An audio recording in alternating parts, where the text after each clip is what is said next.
Welcome back to CNA's Back to School series. This school year brings tighter rules on screen time. But as classrooms lean more on AI and smart devices, how do parents make sense of it all? For more, we're joined by counsellor and family life educator and father Chong EJ, and also Dr. Chew Han-A, who is the head of governance and economy, as well as senior research fellow at the NUS Institute of Policy Studies. Gentlemen, welcome to the studio. Thanks for having us. Now, let's start with Dr. Chew. With more digital tools and AI in the classrooms, but at the same time also a ban on smartphones during school hours, it does somewhat seem like a contradiction. Is that true in your book? Well, I think it sounds contradictory, but we need to look at the policy intent.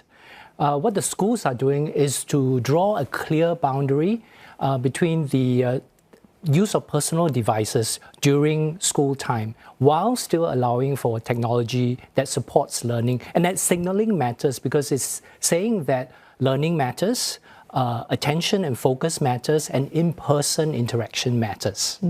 So it's not so much about a contradiction, but more a drawing of clear boundaries between when screen time is actually being used in a productive way. So EJ, what are your thoughts on this? I fully agree. I think both policies run hand in hand, actually.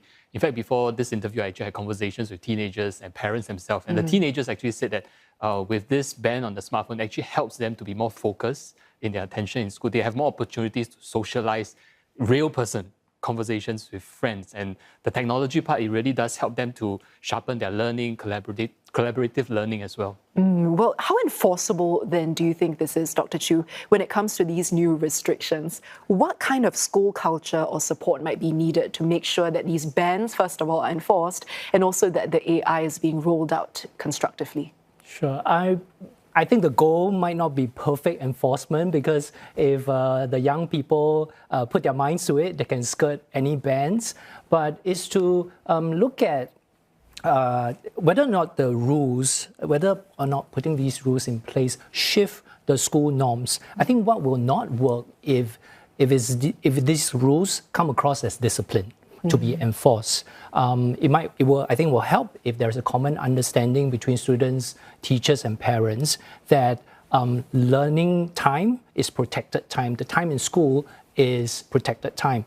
And so this will take definitely clear communications, consistent application, and definitely support for the teachers. What you don't want is resistance from the student in this sense. So EJ, as a parent and also a media professional, do you think that these smart devices and apps genuinely benefit the kids in school when it comes to learning? Are there examples that you can share of apps that did or did not really work? So I guess from my own personal experience with my child who's in primary 5 right now, the past 5 years has been a wonderful journey of learning, using technology, using applications. We use a variety of learning languages, it's like it exposes them to a new horizon of information.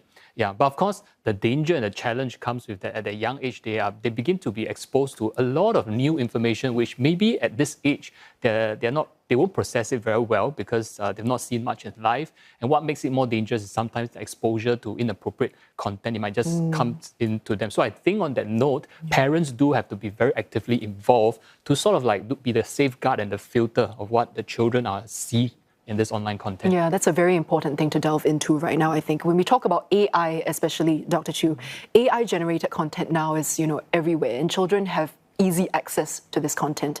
How discerning do you think youths are right now when it comes to misinformation or with doctored content that might be harmful for them? I think their levels of digital literacy, I think most young people can spot the synthetic content or the manipulated content. But where it gets harder is the judgment on whether to interact with that manipulated content and whether or not to share it so that they can get more likes, right? And for them, again, on that point of judgment, I think some of the uses of AI may seem harmless to young people, like generating images of classmates, but those can be deeply damaging to those that are targeted. So I think the aim is to slowly cultivate a responsible use, positive use, and good judgment. And to attain that good judgment and cultivate that, how can parents come in to do so here, EJ, without creating resistance or creating friction in the relationship? How do parents help the children to really be more are discerning when it comes to AI content? I think especially for younger children, it's important for parents to, I would say, control first in terms of the accessibility of such AI tools. Maybe at a young age, they are not so suitable. But as they grow older, or if they notice that the children are already talking about it, so it's important to move to the next step where they teach them about the power of it, how dangerous it could be, but also how powerful that it could be used for good as well. And the third one, which I highly encourage parents to consider, is continue to engage your children, especially in the area of critical thinking.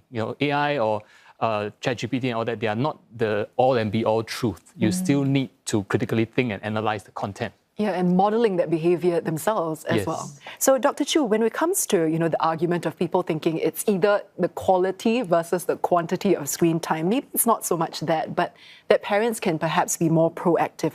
How can schools then, and also policymakers, come in to work with parents to manage device use and screen time?